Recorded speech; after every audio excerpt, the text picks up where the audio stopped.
Welcome to Heather Ewing, the CRE Rundown. Today I have Linda Holtz of M2RE, which is married to real estate. Why wouldn't you want to be, right? So welcome. Thank you so much, Heather. Thank you for having me. I appreciate it. Yep, my pleasure. So we're just connecting for the first time, which is exciting as well. I was through your LinkedIn profile and you came highly recommended. Thank you. And I appreciate that. yeah, definitely. If you could share with our community a little bit more about yourself and what you do. Absolutely. So originally I'm from France. I've been in the US a little bit over 10 years now, and most of that decade I spent in property management. So that's actually how I entered the realm of real estate investments. I first started on the residential side, like a lot of people in commercial, and so now recently, about a year ago, I started my company, Married to Real Estate, with my husband because when we opened it, we were newlyweds. So real estate Understood. has kind of always been in between us. He has background in property management as well. We kind of started investing around the same time. And so because of that, because of our commitment to it, that's where the name came from. And now what we do is we focus on multifamily, value add opportunities, which funny enough, right now we're on a deal that's completely different. But our role is just to bring investors and show them the way to building financial wealth like we're doing. Very nice. So in addition to multifamily, are there other asset classes that you enjoy? You sounded like you had your toes dipping into another pool. Yes, completely by accident. One of the teams that we connected with months ago, who does also specialize in multifamily, so we have been in touch with them a lot about that. But their latest project that we happen to get on is actually a new development retail center. So now we're getting a little bit into that, which is always exciting. It's exciting to do something new, and it's exciting to kind of like you said, dip our toes into the retail world as well. Definitely. That's my world. So something that's near and dear to my heart. But Yes. yeah, so as far as your investing, are you, because I understand you're in Houston, Texas, are you investing in that area or specific states? What's your plan on that? Yeah, so we definitely want to focus on the Texas Triangle, being in Houston, having easy access to Dallas, and then the Austin, San Antonio area. That's where we would love to remain. Right now, we're focusing on the investor relations side of things, but due to our background, we would love to get more involved with asset management. And so, because of that, it's also very convenient to invest in our backyard. So, that property is 20 minutes from our house.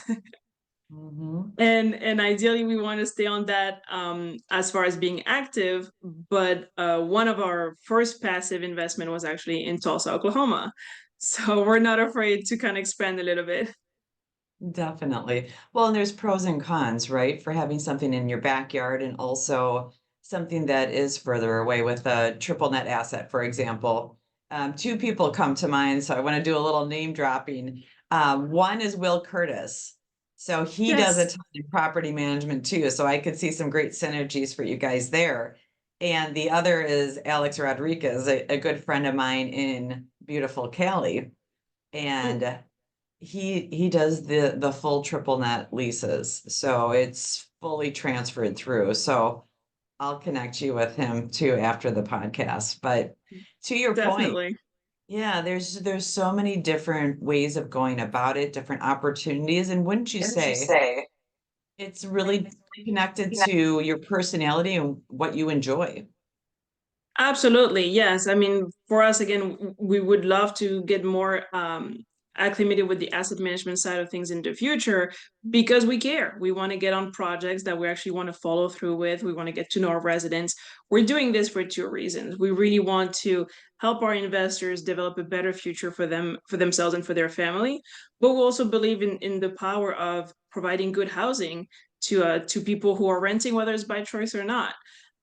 So yeah, it's very important for us to be working on projects that are dear to our heart. So it's awesome. Definitely. And I would anticipate during the challenging moments in markets, right, that that's probably a fuel for you in overcoming any obstacles and things of that nature. Yes, I think that real estate is so much more than just returns. And when you are part of something that's more about legacy and leaving something behind, that helps you definitely to get through the bad parts. I mean, when you know people that you're working with, when you know their family, when their goals are your goals, then yes, you push through whatever happens. Definitely. Which brings us right into the arena of mindset. What would you say have been one or two really great resources in your tool belt that has helped you with mindset and seeing different matters through? Yes, that's a great question. So right now I am working with a coach. So shout out to Chris Frogwell who actually introduced us for Yeah. today. So hi Yeah. Chris.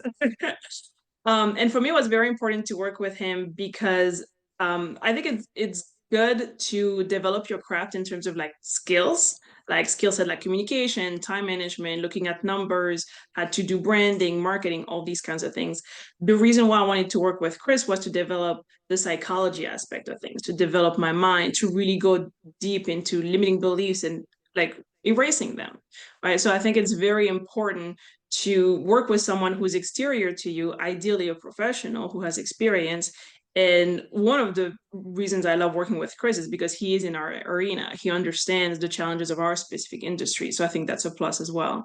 So yeah, working with somebody like that who not necessarily knows you, but knows what you're doing and is able to bring that outside perspective is very, very valuable. And then another thing that I do a lot is gratitude.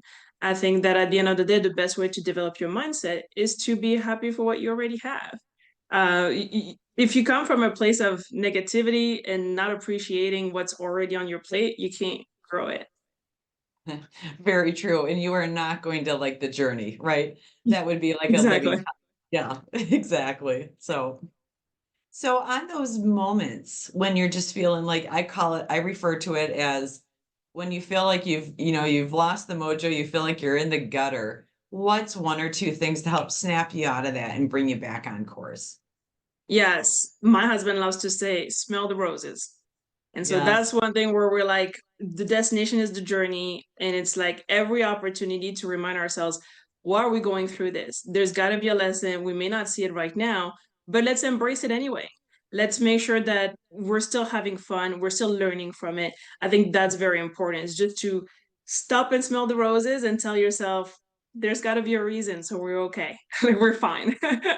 exactly. Like it's your setup, right, to something greater. And I think, it's interesting too, because I'm a big believer in gratitude and also writing it out. There's something about a pen or Yes. pencil on paper that really does feel different than just typing something or thinking about it and letting it float through. So I frequently see it as the yellow brick road that you're going down, right? And kind of like you had mentioned with those different limiting beliefs of when our mind is filled with those deep potholes, we don't have room for new information. So to your point, that's Yes. so critical. And I'm glad that you're sharing that because a lot of people like to just push these things to the past because it's in the past, but it's probably affecting you now in a big way that you don't even realize. So take the time to excavate, clear it out, and 200% ahead, right?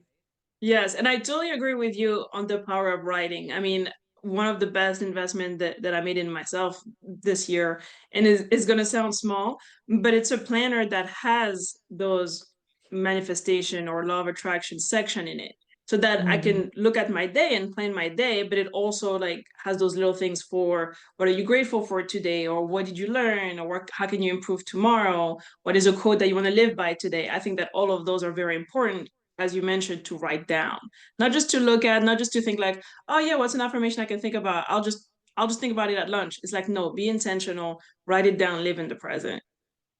Definitely. That's like someone was talking about Tony Robbins too. And I guess he has an exercise that he asks people to look at everything red in the room, right? And then you close your eyes and then he says, now point out all the green things in the room, right? The premise essentially that Yes. what you're focusing on is where your attention and energy is going. And you're not going to see what's already in that room because you're not looking for it. And that really struck me because I thought of so many earlier years in entrepreneurship, which started in 2007 for me. So it's been a long time. An interesting winding journey. Thank God for commercial real estate. But with that, it just was so, it was that big epiphany that just like hits your heart. And it's like, oh my God, you realize all those years where you were kind of, I almost want to say vacant, right? You were working, you were striving, you were pushing, but it's like, oh, Heather, honey, if you could only go back. But that's where I see it as my personal mission, similar to you, Linda, of sharing with people what worked, what Yes, didn't, like don't get stuck in the pitfalls that I was for a few years when you can be out of it in a month or 2 months. So absolutely. there's a lot of rich learnings that why should everyone pay the price when you already did? And one thing that I add to that is if you're on the other side, if you're on the side of like wanting to share, don't be don't be afraid to do it because everybody else is doing it. Because one Mm, thing that I heard recently on a networking call was nobody's heard it from you. And you might say it in a way that's different. Your story might illustrate in a way that's different. So yeah, I'm big into learning right now. Share your story. It will help someone. Even if yes. your story is like the same as 100,000 other people, it doesn't matter. Share it anyway. Right. No, it's so true. And that's something I used to be hung up on as well of it's already out there, it's been said, but I agree. We all connect differently.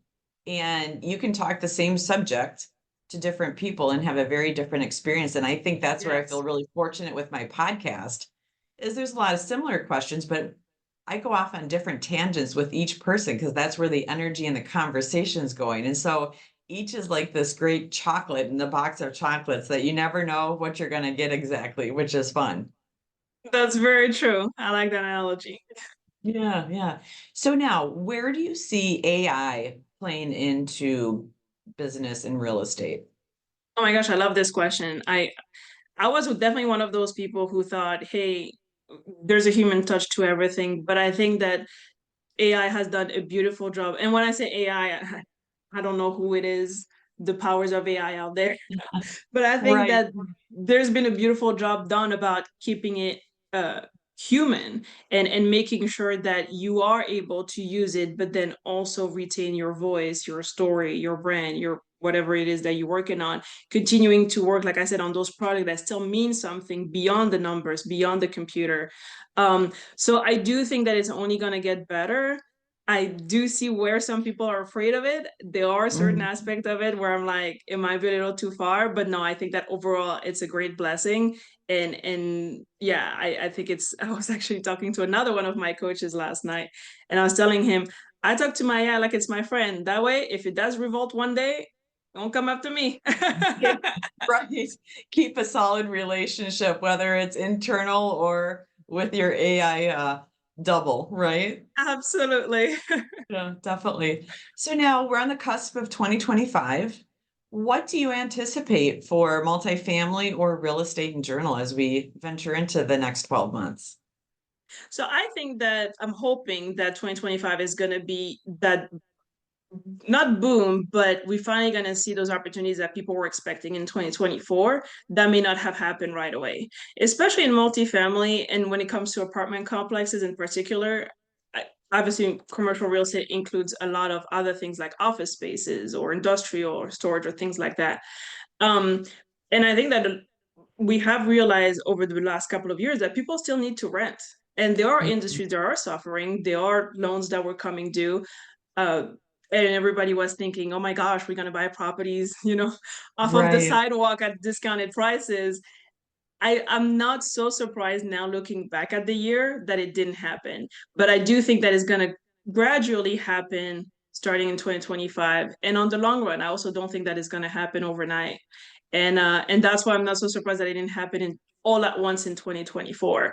I think that yes, people still need to rent. I think that lending institutions out there don't want to be landlords. Mhm. Right. And Right. and I think that this year they were maybe a little nicer than what we thought they were going to be, or whatever it is that happened. But in 2025, I think a lot of things will unlock for sure. And I also Mhm. believe that some sellers who are ready to sell had different expectations of the market the last couple of months. I mean, when I say couple, I mean the last 12 months. Right. I think there was still a lot of hope from those sellers to still come out on top. And for some, hopefully they will, but for others, 2025 is going to be the time to face reality. Right. The true takedown. But here's an interesting question for you. So if you were to reflect back on the past 5+ years, what's a piece of advice you would have given yourself for here today and forward? Stop being scared. Mm, yeah, Go for it. yeah. And what would you say has helped you in moving beyond the fear and taking that next step? Getting coaches. I think Yeah. getting that extra person who and maybe that's why I didn't do it until jumping into commercial, because in residential it may not be as justifiable, right? To have different coaches for different things when you're only buying one single family home. I don't know. But when I got to the commercial side and I realized this is now a team game, and we have to play according to those rules, and that means we have to be properly equipped. We have to get coaching, and I say we a lot since I work with my husband, right? Right. But yes, getting that coaching is what really helped me, not necessarily to learn more, of course it did, but the reason why that's my answer to your question is because it helped me to have that exterior perspective of what are you waiting for, why you're not going for it, why are you like self-doubting when there's no reason to. Exactly. It's the power of someone's belief in you, right? That sometimes makes it easier to adopt ourselves. And I know I had an experience like that many years ago too, in my early days of commercial, but yeah, it is a fascinating realm. So here's the final hard-hitting question. I'm ready. Yeah, yeah. What does living fully mean to you, Linda? I love it. So to me, so I'm not being from this country. To me, living fully means living on your own terms. Uh, Specifically in my situation, being able to see my family and my friends whenever I want. That is a big reason why I got into real estate in the first place, and then eventually switched to commercial, because I never want to be tied to my phone. I never want to be tied to a desk. I never want to be tied to a bank account. I mean, there's a Mm, lot of high earners out there who do make a lot of money, and it's great. But for me, it's about the time freedom more than anything. It's about the location freedom. It's about being able to spend time with the people you love, whether it's friends, family, partners, it doesn't matter. But being able to do that wherever you are and wherever they are, being able to visit back and forth, and spending time doing things that you love with your children, with people in past generations, all of that. That's what living fully means to me. excellent. I love it. And on that note, how can people connect with you? Yeah, so you have my QR code right here. Oh, this side. I do that a lot. So if you scan that, it takes you straight to my Calendly. So feel free to book some time. Let's have virtual coffee. As I said, I like to offer thanks to lattes. Or if it's our first time connecting for a quick 15 minutes, I'll send you a $5 Starbucks gift card just to thanks a latte you. That's great. I love it. Thank you. And of course, I'm on Perfect. LinkedIn under Linda Holtz, and our website, married the number 2realestate.com. So yeah, find me anytime. I'm looking forward to connecting. Linda, it's so nice connecting with you today. Thank you. And I'm eager to connect you with others in our community as well. Thank you so much. I appreciate that. It was great to meet today. Bye Bye. bye.